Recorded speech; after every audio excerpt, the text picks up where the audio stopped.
Well, good morning and welcome to another Angling Direct Quick Bite. And this morning I'm doing one of my favourite types of fishing, and that's trotting. And I've come down to my local River Wensum, and whilst I'm here this morning, hopefully catching a few fish, I'm going to talk you through some of my tips for using a centre pin reel.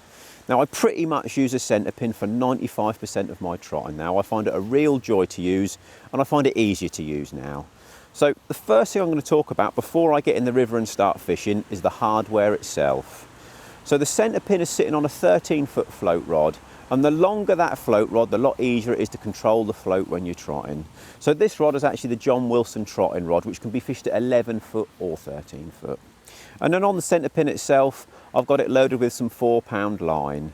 And one tip I will give before you get started: when you fill the centre pin with line, don't put too much line on it. An absolute maximum of 100 yards, and you're probably better off putting less than that on. If you put too much line on the centre pin, you'll find the line will keep bedding in itself and won't flow off the reel very well. And then to the rig itself, use a nice big float. Don't try and use a tiny little stick float when you're using a centre pin, because you won't be able to control it. So this one's just under 3 grams, and then I've got a 2.5 gram Olivet to cock the float and to keep the bait down near the bottom of the river. And by using that slightly heavier float, I can keep in contact with the float, I can mend the line, and I can guide it exactly where I want it through the swim. So I'm itching to get in the river, so I'm going to hop in the river and start feeding some bait, show you how to use this centre pin and hopefully catch some fish.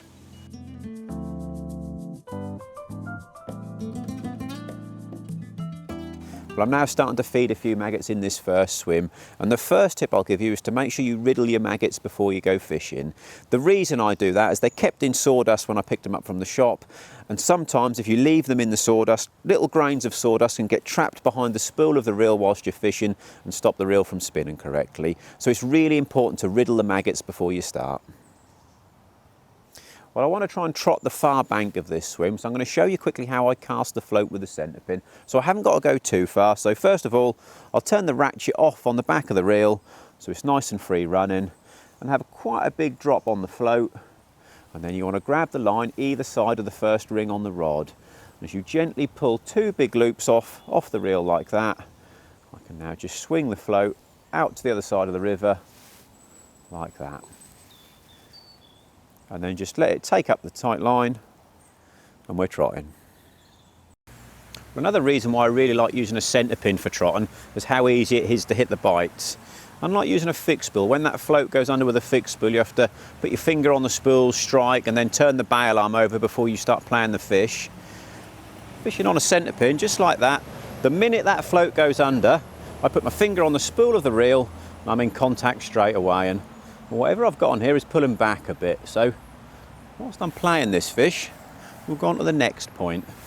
Because you don't have a drag on a centre pin like you would a fixed spool, what you do to control how much line the fish takes, just apply pressure with your finger on the rim of the spool.